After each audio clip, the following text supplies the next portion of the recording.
We see your slides, yeah, and we see Okay. you and but it's Yeah, not full you might screen. have to maximize on my screen. Okay. So this here, so Roland asked me to present briefly on an article or on a study I had done well back in 2015. So this is business models for online education and open educational resources, insight from a Delphi study. So this is in the context of our academies, one of our main thrusts on the digitalization of higher education.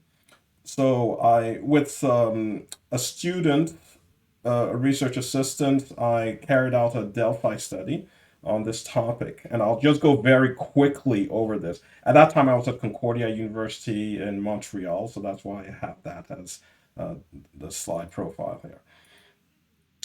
So the general motivation of this study is understanding sustainable models for online education and OER. OER is open educational resources.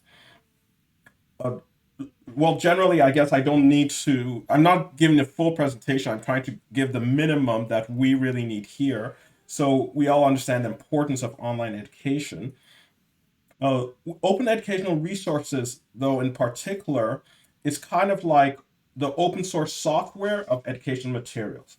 So these are educational materials whose license, I mean, they are copyrighted, but a license authorizes people to share them freely. So you are allowed to, at a very minimum, you're allowed to share them. And for open educational resources, it might be non commercial, which means for educational purposes. And so these are the topics of interest. And here I was particularly interested in sustainable business models, meaning business models for online education that can go on for year after year, financially sustainable, resource sustainable, and so on. There's a theoretical framework I used, which is based on a model for business models for open content. So that is for information goods, information products, and material products that are licensed for free use. And the main goals of the empirical study were to identify the stakeholders involved in online education and open educational resources, identify their goals and priorities, and then identify the specific business models around these. For methodology, I use the Delphi method, which is a technique for questions that are don't have answers that are so clear and need some deep understanding. So it's a way of soliciting experts to on multiple rounds of surveys to give insights on complex topics. And I have quite a bit of experience in that methodology, so that's what I used.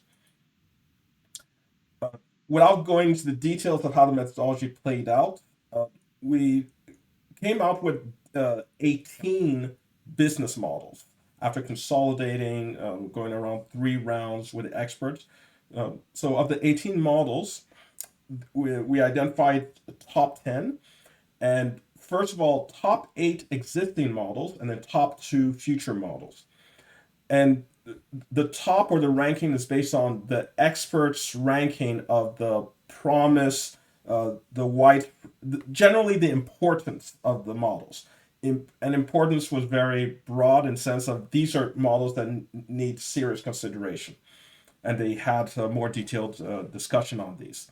Uh, so very quickly, there's donations and grants. So here you have a nonprofit organization receiving donations, and then sustain the online education that way. Online programs of traditional institutions. So that's like what when Schema has online courses, or we have some online programs like the digital DBA program. We have some online executive education programs. So that's one model. You have a traditional institution, but it has an online arm. Then community-based production is where a community of practice, so scholars or societies get together to produce and curate resources. And when they produce them, they share them among each other. Advertising, this was not a model that people were very enthusiastic about, but the experts were more resigned, realizing that this is a model for free education, where paid advertising is placed on educational content and students can receive it for free.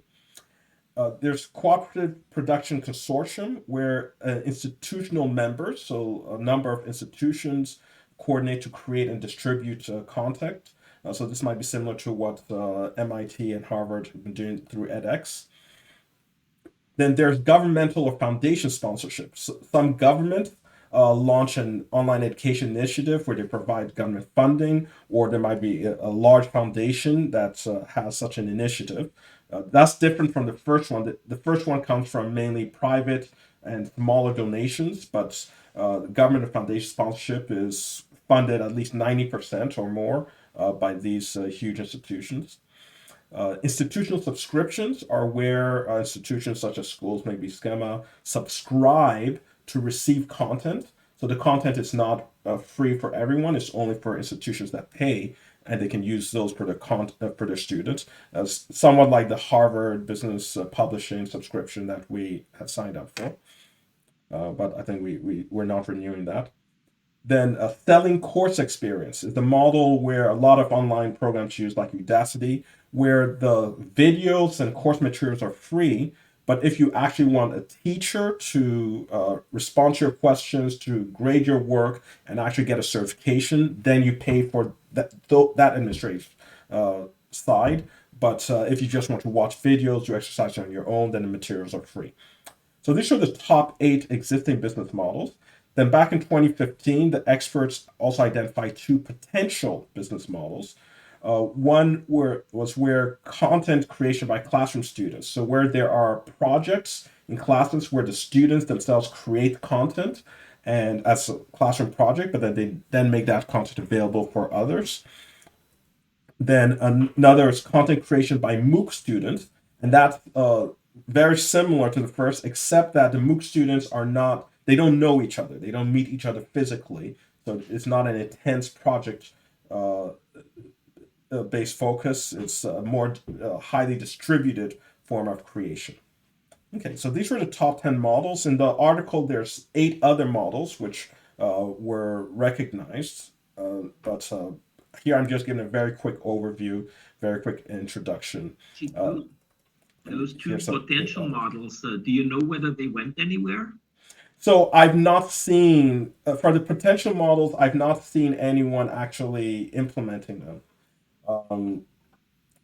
Yeah, because, and I would say that it really needs professors that are very focused on developing quality over time.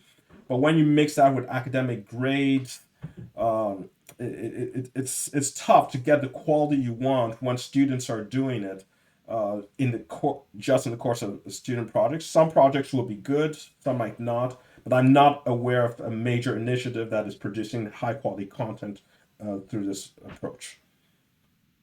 Okay, so I don't have time to go over the others, but just a big summary of some of the findings is that one thing that came up again and again is that sustainability of models was challenging. So one is financial sustainability, especially the donation-based models. If you have a large committed sponsor, that works great. But if the sponsor, for some reason, economic reasons or otherwise, stops funding it, then the whole project dies. So it's hard to have a long-term sustainable project that is independent of one major sponsor. And even government sponsorship, you might have a change in government and suddenly the next government doesn't prioritize that project as much. So even that is not immune from change. Sustainability of high quality materials is another concern.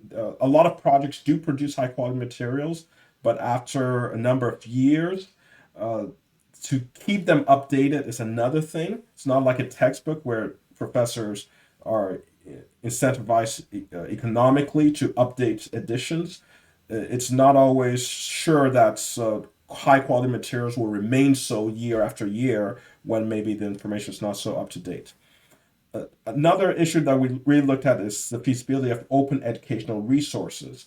So does the model support whether the resources are not just copyrighted and cannot be easily shared, but does it produce resources that can be freely distributed? So some models are more amenable to that than others, and I won't go into that in this very brief overview, but in the Delphi study, we did ask that for each model, and we do have comments. Okay, so that's a very quick